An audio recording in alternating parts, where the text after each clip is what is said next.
السلام عليكم ورحمة الله وبركاته. الحمد لله رب العالمين، والصلاة والسلام على رسوله الكريم، والعاقبة للمتقين، أما بعد. فقال الله تبارك وتعالى في كتابه الكريم: أعوذ بالله السميع العليم من الشيطان الرجيم، بسم الله الرحمن الرحيم. النبي أولى بالمؤمنين من أنفسهم وأزواجه أمهاتهم. اللهم انفعنا بما علمتنا وعلمنا ما ينفعنا وزدنا علما. اللهم صل على محمد وعلى آل محمد كما صليت على إبراهيم وعلى آل إبراهيم إنك حميد مجيد. اللهم بارك على محمد وعلى آل محمد كما باركت على إبراهيم وعلى آل إبراهيم إنك حميد مجيد. أما بعد. تمام تعریفات، حمد و ثنا، کبریائی اور بڑائی، عظمت و جلالت اس اللہ وحدہ لا شریک لہ کے لیے لائق اور سزاوار ہیں، جس نے ہم سبھی کو اس بات کی توفیق دی کہ دینی باتوں کو سنیں، دینی نصیحتوں کو لیں، سمجھیں اور اس کے مطابق اپنی زندگی گزاریں۔ اس کے بعد اللہ سبحانہ وتعالیٰ کے عظیم احسانات، اس کی انعامات میں سے ایک عظیم احسان یہ بھی ہے کہ اللہ تعالیٰ نے رسول اللہ صلی اللہ علیہ وسلم کو اس امت کا آخری نبی بنا کر مبعوث فرمایا تاکہ ہم دین مطابق اپنی زندگی کو بخوبی گزاریں۔ جیسا کہ امہات المومنین سیریز کا سلسلہ ہم نے شروع کیا اور یہ ایک مرحلے تک پہنچا بھی ہے الحمدللہ، اور آپ سبھی خواتین اس سے بارہا جڑی ہوئی ہیں مسلسل، اور ہر ام المؤمنین کی سیرت کو سن رہی ہیں۔ اللہ سبحانہ وتعالیٰ آپ کے اس عمل کو قبول فرمائے اور عمل کی توفیق دے۔ ابھی تک ہم نے پیارے نبی صلی اللہ علیہ وسلم کے ازواج میں سے 3 ازواج تک سنا ہے۔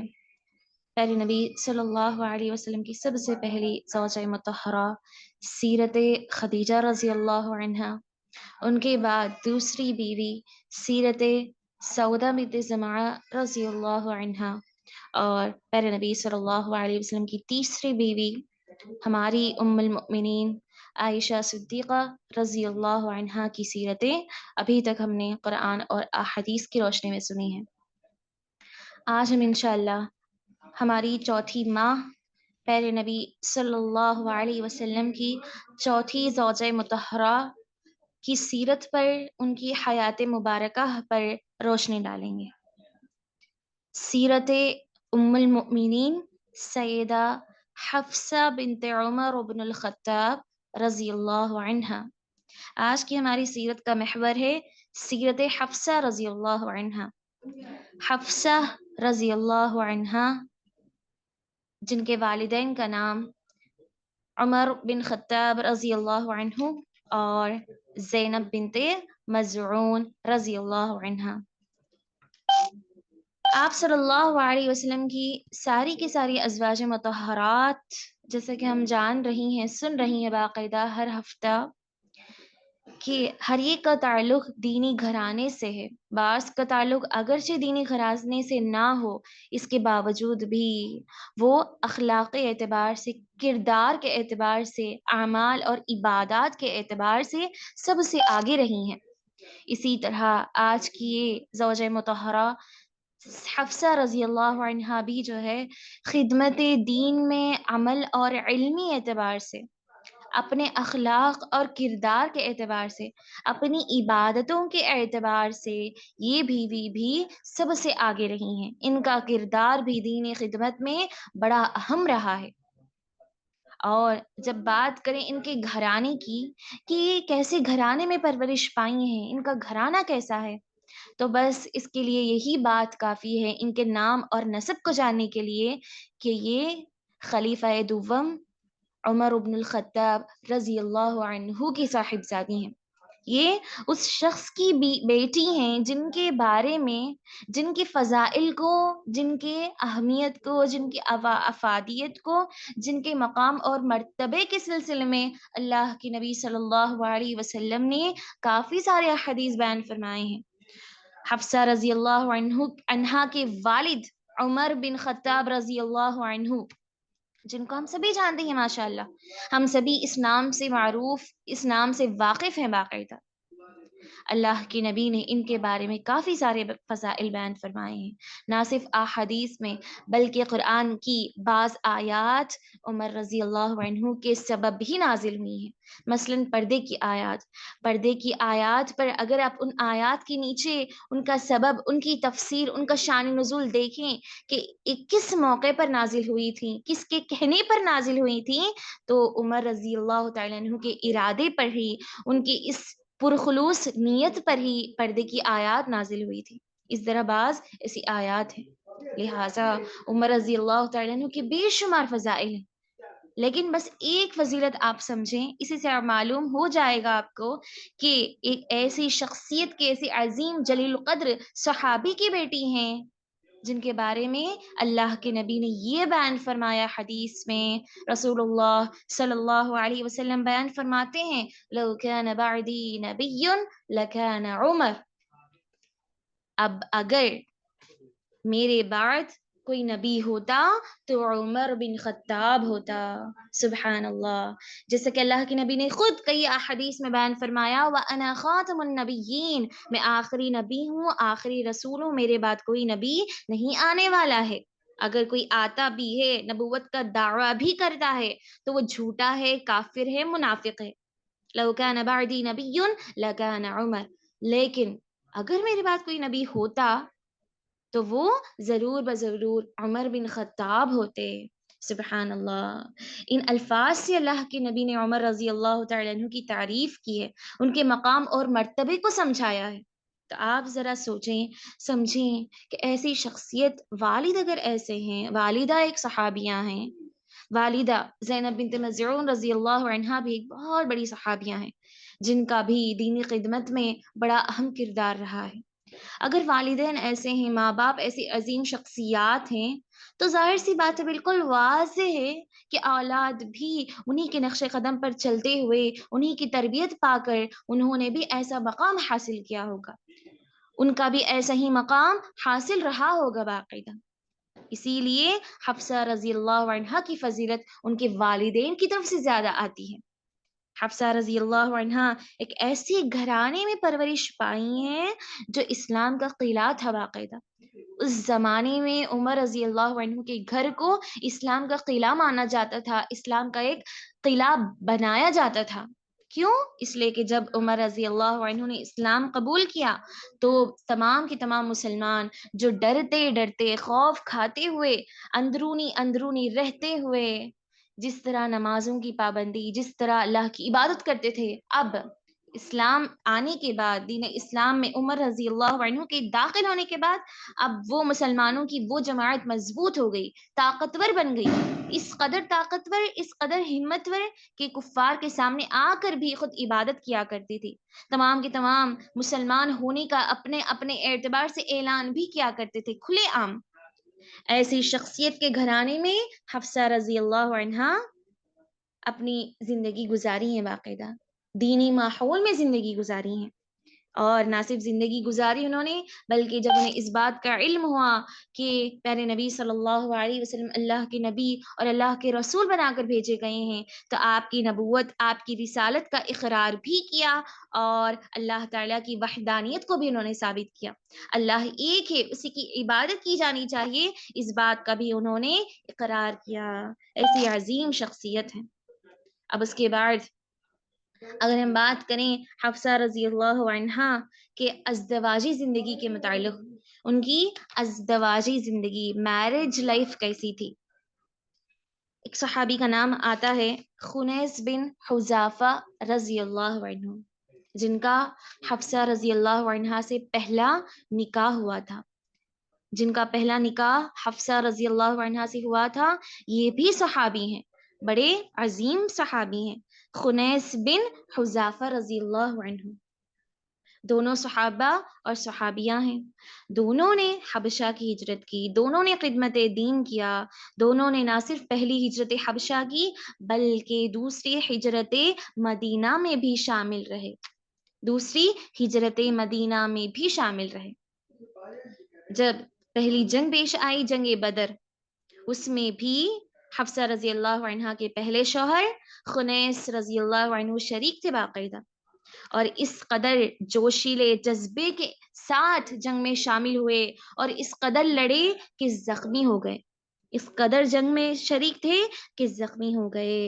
اور جب جنگ ختم ہونے کے بعد زخمی حالت میں شوہر آ رہے ہیں اور بیوی دیکھ رہی ہیں شوہر کو اپنے کہ وہ زخمی حالت میں ہیں، اور اپنی زبان سے اللہ کی تعریف کرتے ہوئے اپنے چہرے سے خوشی ظاہر کر رہی ہیں۔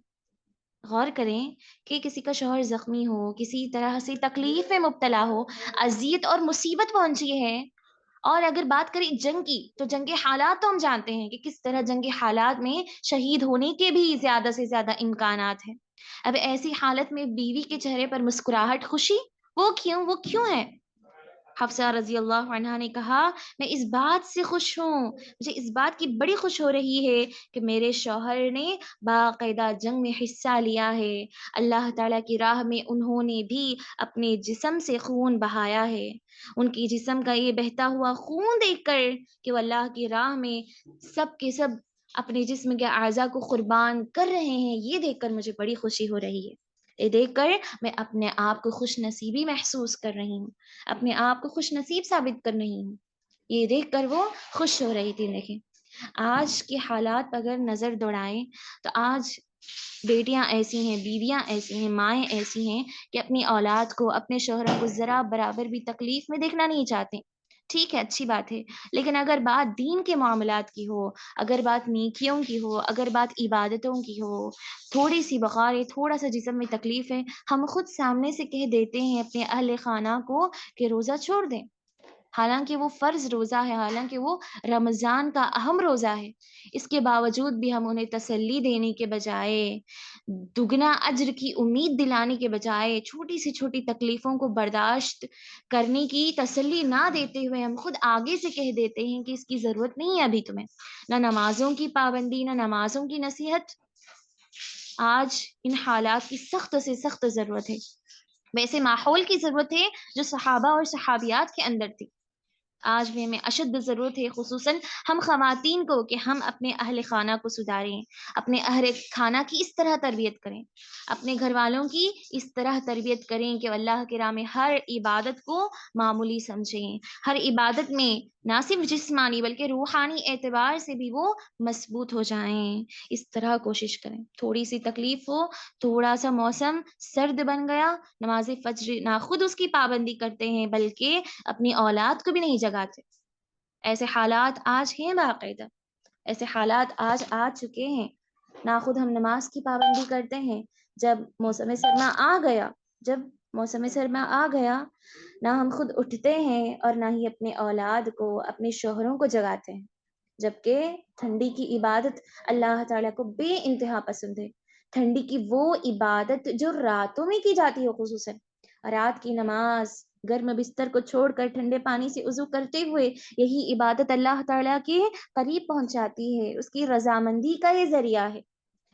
جبکہ حالات تو یہ ہیں کہ نہ ہم اس کے خود پابند ہیں اور نہ ہی اپنے گھر والوں کو اس کی طرف بلاتے ہیں۔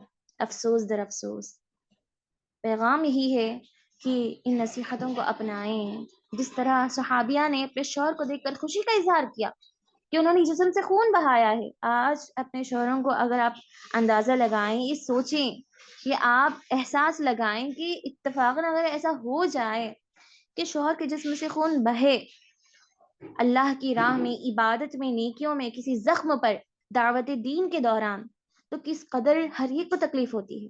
لیکن صحابیہ وہاں پر حفصہ رضی اللہ عنہا خوشی کا، رضامندی کا احساس کر رہی ہیں کہ ان کے شوہر نیکیوں میں آگے ہیں، شہیدیوں کے قریب ہو رہے ہیں، عبادتوں میں آگے ہیں، اللہ کی قربت، اس کی رضامندی اور جنت کو حاصل کرنے میں آگے ہیں۔ ایسی سوچ، ایسی خواہشات، ایسے جائز خواہشات، ایسی تمنائیں رکھنی چاہیے باقاعدہ بیویوں کو۔ اگر ماں ہیں تو اولاد کے سلسلے میں، اگر بیٹی ہیں تو باپ کے سلسلے میں، ایسی خیالات، ایسے خواہشات رکھیں جو ممکن ہے، جو ہو سکتی ہیں باقاعدہ۔ اس کے بعد حفصہ رضی اللہ عنہا کے شوہر چند ہی دنوں بعد وفات پا گئی۔ اسی زخمی حالت میں ان کا علاج ہو رہا تھا، اسی دوران اسی زخمی حالت میں اسی سبب ان کا انتقال ہو گیا۔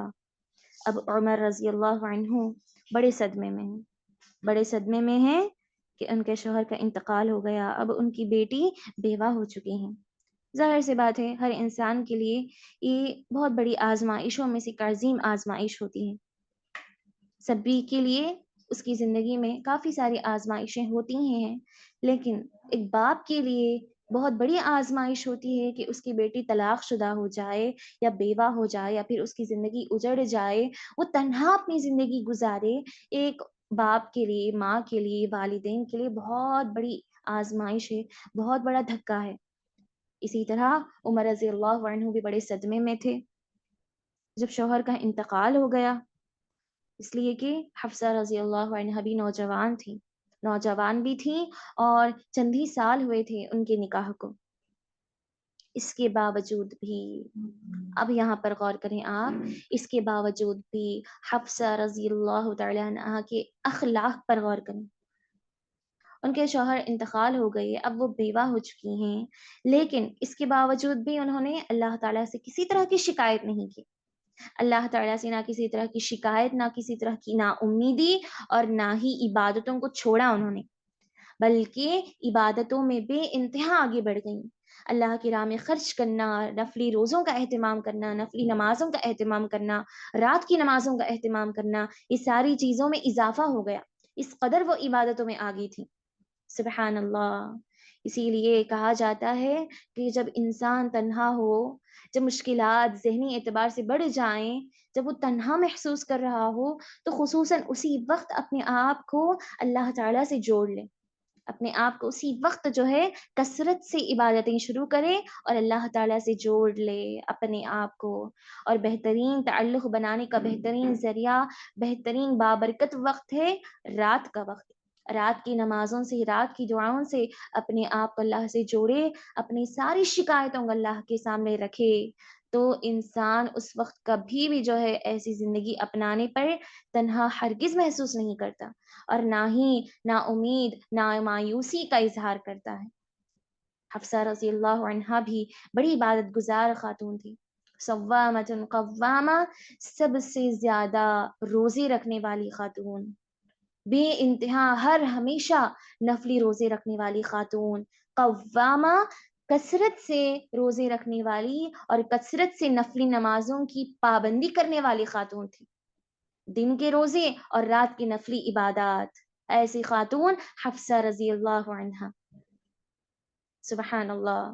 آزمائشوں میں بھی، امتحانات میں بھی عبادتوں کو خواتین نے نہیں چھوڑا، صحابیات نے نہیں چھوڑا، بلکہ عبادتوں میں، اپنے ذکر اور اذکار میں، تلاوت قرآن میں، اللہ کی یاد میں مزید آگے بڑھ گئے۔ یہی ہے سبق، یہی ہے پیغام، کہ اسی پیغام کو ہم لیں، نہ صرف یہ ایسا کریں، نہ صرف ایسا ہو کہ ان کہانیوں کو، ان قصوں کو دلچسپی کے ساتھ قصوں کی مانند سنیں، بس یہاں سے نکل جائیں، نہیں، یہ واقعی حقیقت پر مبنی قصے ہیں، حقیقت میں مبنی یہ سیرتیں ہیں، ان سے فائدہ اٹھائیں، لیں اور اپنی زندگی میں تبدیلی پیدا کریں۔ اب آپ آزمائشوں میں ہیں، امتحانات میں ہیں، مصیبتوں میں ہیں، جیسے کہ ہر انسان کی زندگی میں ہوتا ہے، اور ہے بھی ہر انسان آج کسی نہ کسی طرح کی مصیبت میں ہے، چاہے اس کے پاس ساری چیزیں موجود ہوں یا پھر موجود نہ ہوں۔ اگر ساری چیزیں، مال و دولت، شان و شوکت، اولاد، عزت اور آفزائی، ہر چیز اس کے پاس موجود ہے، تب بھی وہ آزمائش میں ہے کہ اس کا حق صحیح ادا کرتا ہے یا نہیں۔ اگر اس کے پاس کچھ بھی نہیں ہے، ساری چیزیں اس کے پاس غیر حاضر ہیں، اس کے باوجود بھی انسان آزمائش میں بھی ہے کہ کیا وہ صبر کرتا ہے یا نہیں، کیا وہ شکر گزاری کرتا ہے یا نہیں۔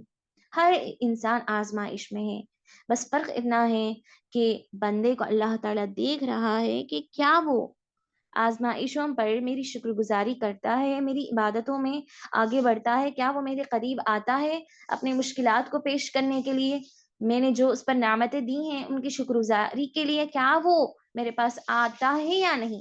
یہی آزمائش ہے، یہی طریقہ ہے اللہ تعالیٰ سے جڑنے کا، یہی اہم سبق ہے، اس زندگی کا اہم مقصد یہی ہے۔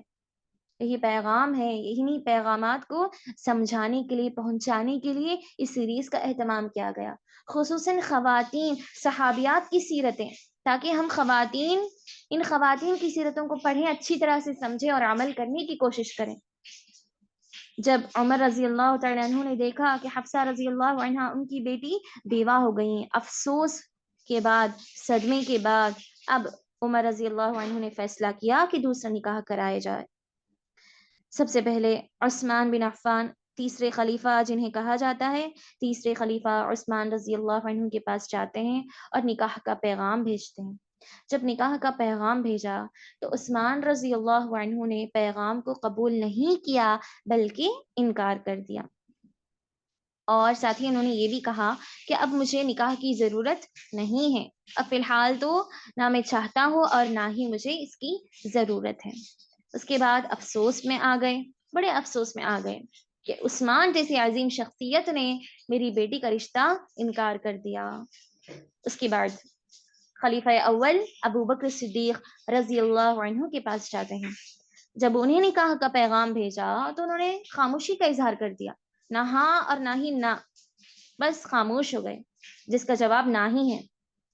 اب ابھی تاریکی میں آ گئے، اب اور بھی زیادہ جو ہے افسوس میں آ گئے، بڑے صدمے میں آ گئے کہ ابو بکر نے بھی، جن کو میں دوست کہتا ہوں، انہوں نے بھی اس طرح سے خاموشی ظاہر کر دے، انکار کر دیا۔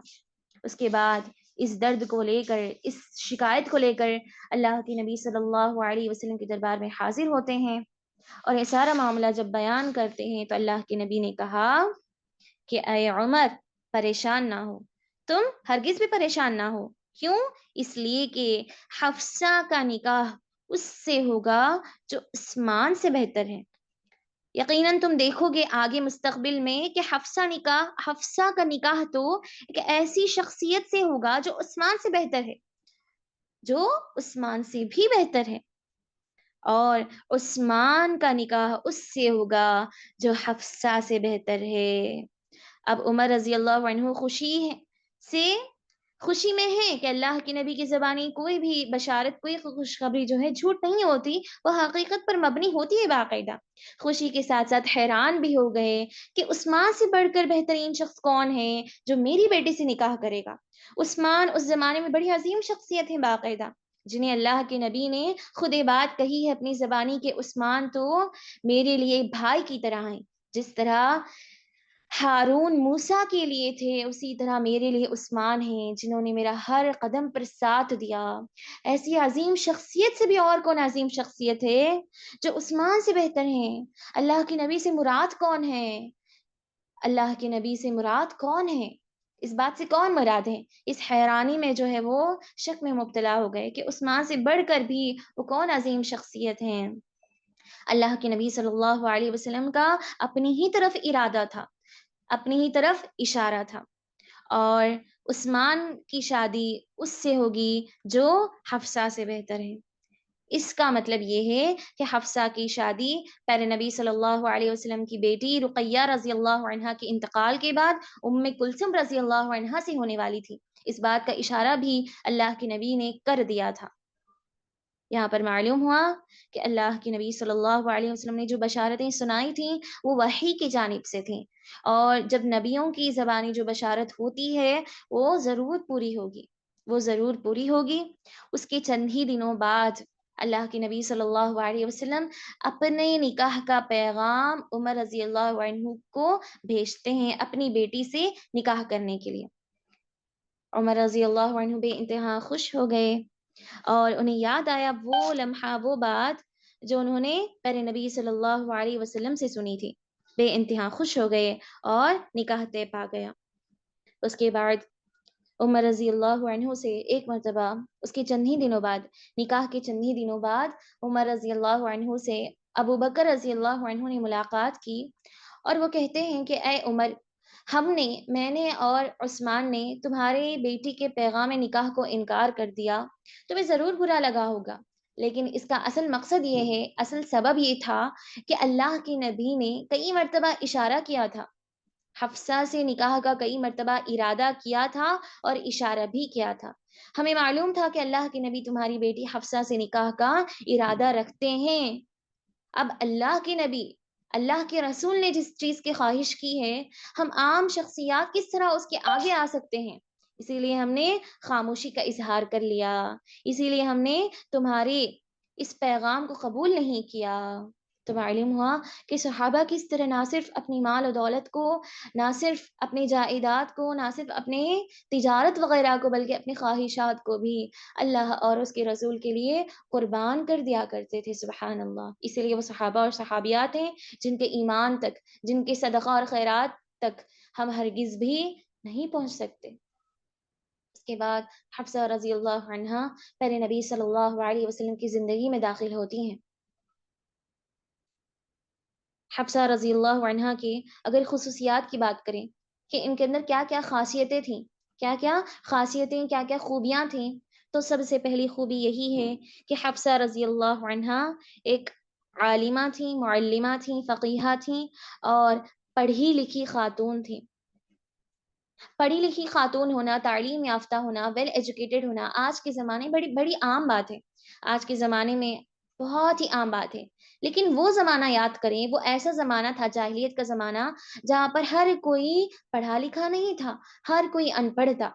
خود پیارے نبی صلی اللہ علیہ وسلم کو اللہ تعالیٰ نے آیت میں کہا کہ آپ امیین، آپ جو ہے امیین کی طرف بھیجے گئے رسول ہیں، ان لوگوں کی طرف بھیجے گئے آپ رسول ہیں جو امی ہیں، جو پڑھنا لکھنا نہیں جانتے، جو ان پڑھ ہیں، اور آپ خود بھی ان پڑھ ہیں، آپ کو پڑھنا لکھنا نہیں آتا، اسی لیے پڑھیں، اقرا، پڑھیں، سیکھیں، دین اسلام کو سمجھیں اور عمل کر کے دوسروں تک پہنچائیں۔ آپ خود سب سے پہلے پڑھیں۔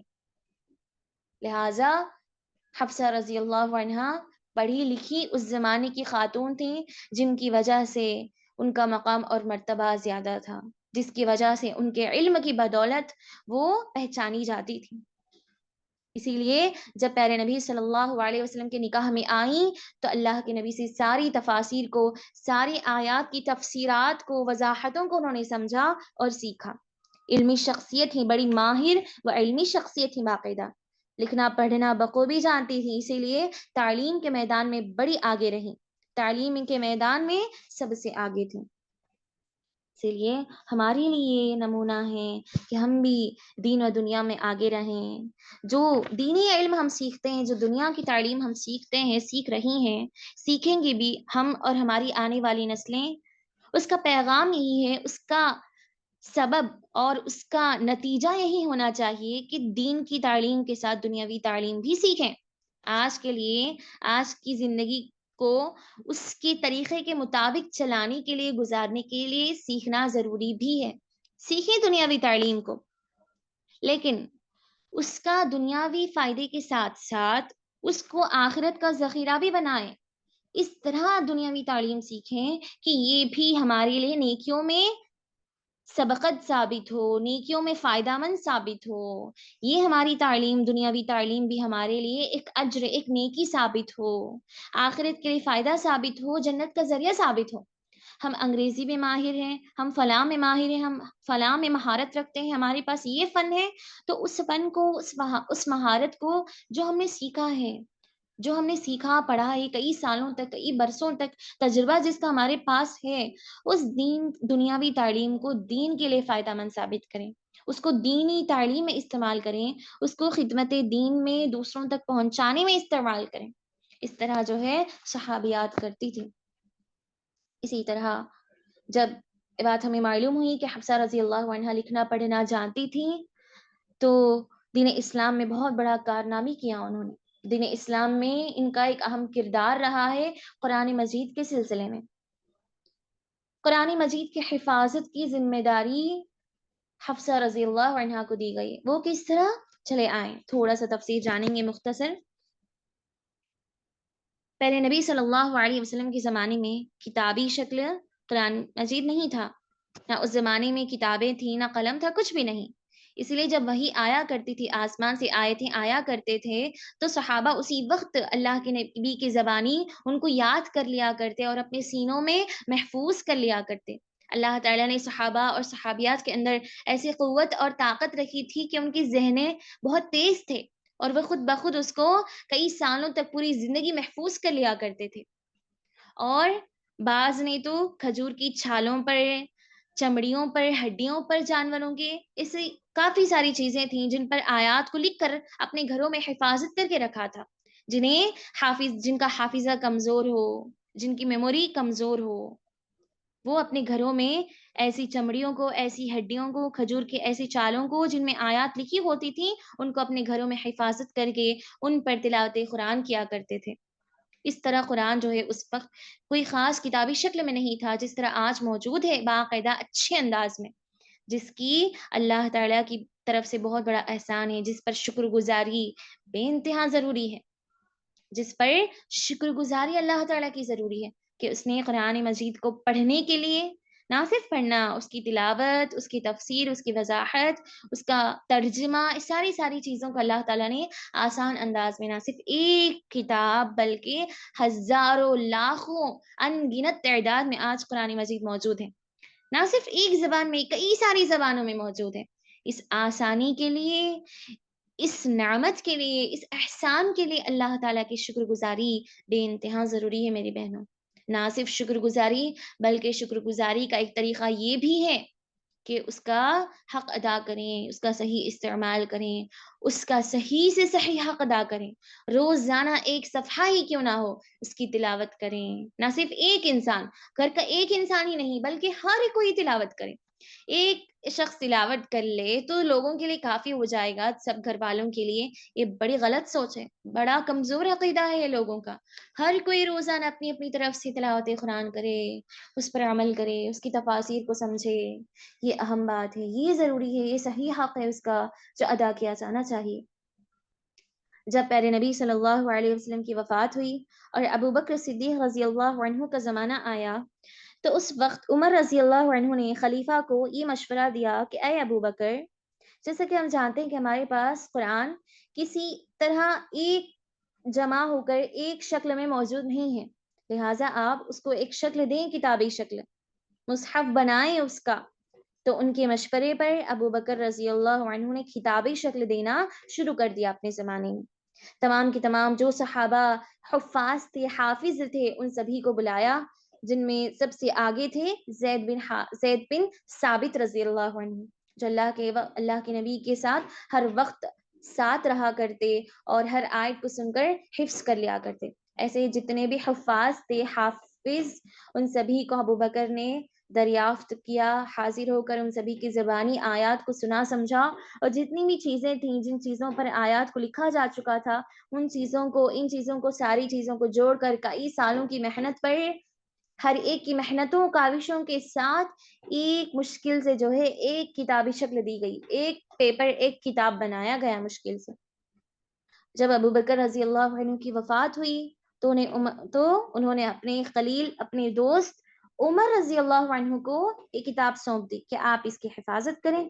اور جب عمر رضی اللہ عنہ کی خلافت بھی ختم ہونے کے قریب تھی تو عمر رضی اللہ عنہ نے اپنی بیٹی، اپنی صاحبزادی حفصہ رضی اللہ عنہ سے کہا کہ آپ اس کی حفاظت کریں۔ تو حفصہ رضی اللہ عنہ نے اس زمانے میں جہاں پر فتنوں کا برپا ہو چکا تھا، جہاں فتنے شروع ہو چکے تھے، ایسی حالات میں حفصہ رضی اللہ عنہ نے اس ایک کتاب کی، اس ایک مصحف کی، جو ایک ہی ایک پیس تھا اس زمانے میں، اس کی حفاظت کی۔ اسی لیے حفصہ رضی اللہ عنہ کا لقب پڑ گیا امانت کی حفاظت کرنے والی، حارثۃ القرآن الکریم، قرآن کریم کی چوکیدار، حافظہ، حفاظت کرنے والی خاتون۔ اس کے بعد قرآن کی کئی ساری شکلیں، کئی سارے اس کے اور بھی پیسز بنائے گئے، لیکن وہ پہلا تھا جو پہلی مرتبہ بنایا گیا تھا، اسی لیے اس کی زیادہ سے زیادہ حفاظت ہو رہی تھی۔ اس میں اہم کردار حفصہ رضی اللہ عنہا نے نبھایا، اسی لیے ان کا لقب کیا تھا؟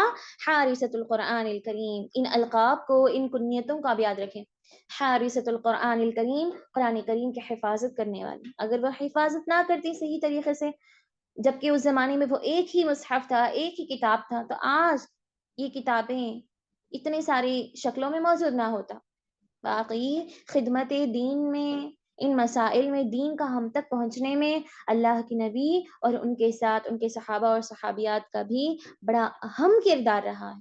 اس پر بھی اللہ تعالیٰ کی شکر گزاری ضروری ہے. اس کے بعد میری بہنوں اب آتے ہیں حفصہ رضی اللہ عنہا کی آزمائش پر. جیسا کہ ابھی تک ہم نے ہر ایک ام المؤمنین کے آزمائش پر بھی روشنی ڈالی ہے، اب ان پر بھی روشنی ڈالیں گے. ویسے تو ایک بیوی کے لیے سب سے بڑی آزمائش وہی ہے جب اس کا شوہر اس سے جدا ہو جائے، اس کی زندگی سے رخصت ہو جائے، جب وہ بیوہ ہو جائے. یہی اس کی زندگی کی سب سے بڑی آزمائش ہے. اسی طرح ایک اور آزمائش حفصہ رضی اللہ عنہا کی زندگی میں آئی تھی.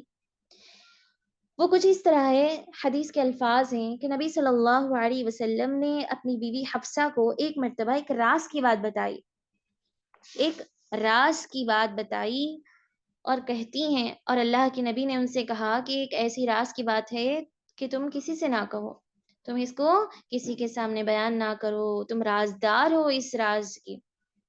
لیکن انسان ہے، ہر کوئی انسان ہی ہے باقاعدہ، اور انسان ہونے کی حیثیت سے غلطی ہو جاتی ہے.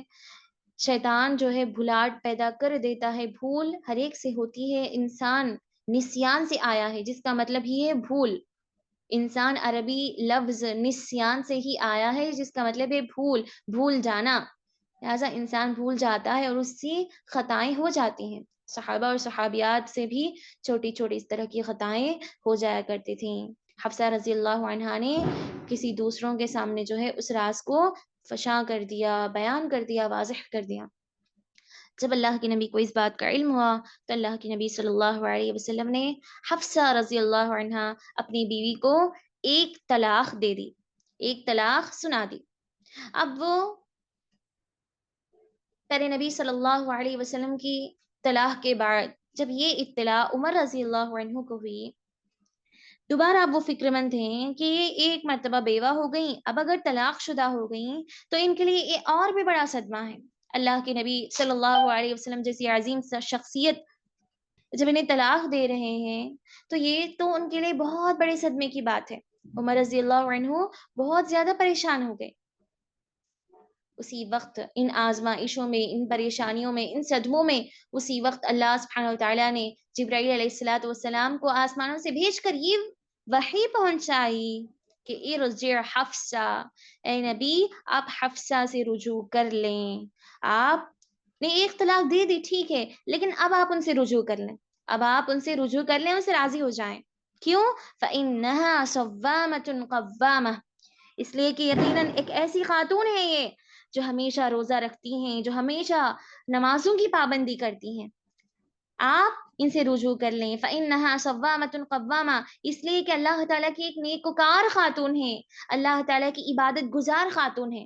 ان سے جب چھوٹی خطا ہو جائے تو آپ ان سے درگزر فرما لیں، ان سے رجوع کر لیں کہ تو اللہ تعالیٰ کی بے انتہا عبادت گزار خاتون ہے، ہمیشہ اپنی زندگی انہوں نے روزوں سے اور نمازوں سے گزاری ہے. لہٰذا آپ ان سے رجوع کر لیں. وَإِنَّهَا زَوْجَتُكِ فِي الدُّنْيَا وَالْآخِرَةِ، اور یقیناً یہ آپ کی بیوی ہونے والی ہیں اس دنیا میں بھی اور آخرت کی زندگی میں بھی. ہر بیوی کے سلسلے میں اللہ سبحانہ تعالیٰ نے یہ خوشخبری سنائی ہے. لہٰذا اللہ تعالیٰ نے یہاں پر بھی آسمان سے وحی نازل کر کے بتا دیا کہ آپ ان سے رجوع کر لیں، اس لیے کہ یہ نہ صرف اس دنیاوی زندگی میں بلکہ آخرت کی زندگی میں بھی یہ آپ کی زوجہ مطہرہ ہونے والی ہیں. صوامۃ قوامہ، یہ آپ کی وہ بیوی ہیں جو عبادتوں میں آگے ہیں، نفلی نمازوں اور نفلی روزوں میں آگے ہیں. سبحان اللہ. اللہ تعالیٰ کے اس پیغام کر، اس حکم پر پیارے نبی صلی اللہ علیہ وسلم نے قبول فرما لیا اور رجوع کر لیا. یہاں پر قابل غور بات یہ ہے، اس واقعے سے نصیحت آموز بات یہ ہے میری بہنوں کہ پیارے نبی صلی اللہ علیہ وسلم نے جب طلاق دے دی تو حفصہ رضی اللہ عنہا اب آزمائش میں ہے. اس آزمائش کے دوران اگر کوئی چیز اس مصیبت میں کام آئی ہے، اگر کوئی چیز ان کے لیے اس مصیبت، اس امتحان میں کام آئی ہے تو وہ کیا چیز تھی؟ وہ کیا چیز تھی جو ان کے لیے آسانی کا ذریعہ بنی ہے؟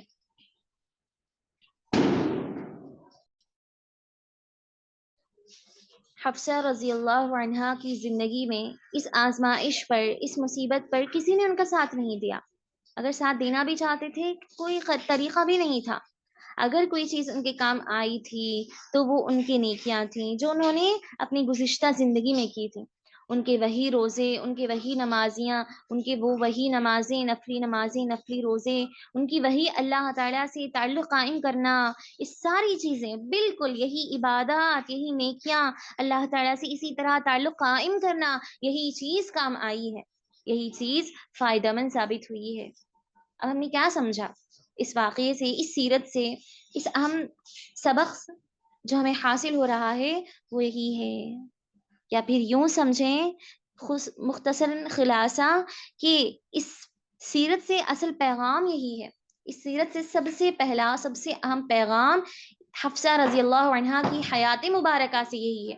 ویسے تو کافی سارے پیغامات ہیں لیکن اہم سب سے پہلا پیغام یہی ہے کہ بندے کو اگر ساری دنیا بھی مدد نہ کرے، اگر بندہ نیک و باقاعدہ زندگی میں اس نے نیکیاں کی ہوں، کوئی ایک ایسی نیکی بھی جو خلوص خالصتاً اللہ کے لیے ہو، بغیر کسی مشہوریت کے، بغیر کسی ناموری کے، بغیر کسی ریاکاری کے، بغیر کسی مال اور دولت کی حرص سے، بغیر کسی دنیا کے حرص سے، تو وہ ضرور بضرور وہ نیکی اللہ تعالیٰ اس کا بدلہ ضرور عطا فرمائیں گے.